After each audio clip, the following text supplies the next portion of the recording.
আসসালামু আলাইকুম সবাইকে ওয়েলকাম করছি অ্যানাদার ব্লগে এবং আজকের এই ভিডিওতে আমি মসজিদুল গামামা সম্পর্কে একটু বলার চেষ্টা করব।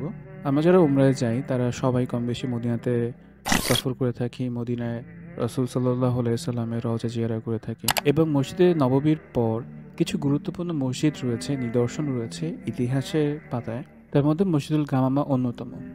গামামা একটা আরবি শব্দ এবং এর বাংলা অর্থ দাঁড়ায় মেঘমালা। মসজিদুল গামামা আসলে কোথায় অবস্থিত, আপনি কিভাবে মসজিদুল গামামা খুঁজে পাবেন? গুগল ম্যাপ ছাড়া আপনি যদি মসজিদুল গামামা খুঁজে বের করতে চান তাহলে আপনাকে মসজিদ নববীর এক্সটেনশন যে গেটগুলো আছে সেই গেটে ৩১০ বা ৩১১ নম্বর গেট খুঁজে বের করতে হবে।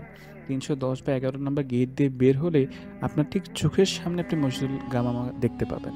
অসংখ্য কবুতর রয়েছে, কবুতরগুলো খেলছে, খাওয়া দাওয়া করছে, উঠছে এবং যারা মদিনাতে এসছেন তারা প্রচণ্ড প্রশান্তি অনুভব করেন। আমি যখন এই ভিডিওটা ধারণ করছিলাম বা রেকর্ড করছিলাম, আমার মাঝে একটা প্রশান্তি কাজ করছিল। কত ঠান্ডা, কত শীতল একটা জায়গায় আমি আছি।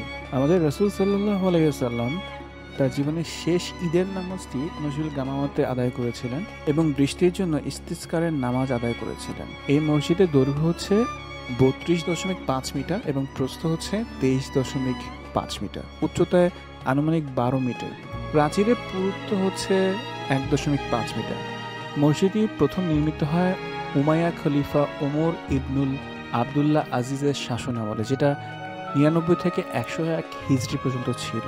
পরবর্তীতে বিভিন্ন সময় এটি সংস্কার করা হয়। সর্বশেষ সৌদি সরকার মসজিদের ওসমানী স্থাপত্য রক্ষা করে আধুনিকায়ন ও উন্নয়ন করেছে। মসজিদুল গামামার খুব কাছেই রয়েছে মসজিদে আবু বকর, মসজিদে ওমর এবং মসজিদে আলী নামে আরও ৩টি ছোট ছোট মসজিদ, যা ইসলামের প্রাথমিক যুগে স্মৃতি বিজড়িত স্থান হিসেবে পরিচিত।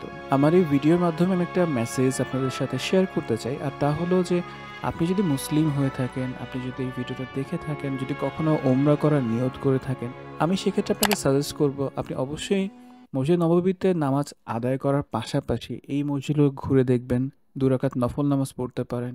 মসজিদগুলোর সাথে একটু ইতিহাসগুলো ঘেঁটে দেখতে পারেন। এই মসজিদের কি ইতিহাস ছিল, কোন প্রেক্ষাপটে মসজিদটা নির্মাণ করা হয়েছে। প্রত্যেকটা মসজিদ নির্মাণের পেছনে অনেক ইতিহাস আছে। সেগুলো জানতে পারলে আপনার ভালো লাগা কাজ করবে। আপনি নামাজের মধ্যে একটা অন্যরকম প্রশান্তি খুঁজে পাবেন। আজকের ভিডিও এখানে শেষ করছি। আপনারা সবাই ভালো থাকবেন। দেখা হচ্ছে নেক্সট কোনো একটা ভিডিওতে। সেই পর্যন্ত আল্লাহ হাফেজ।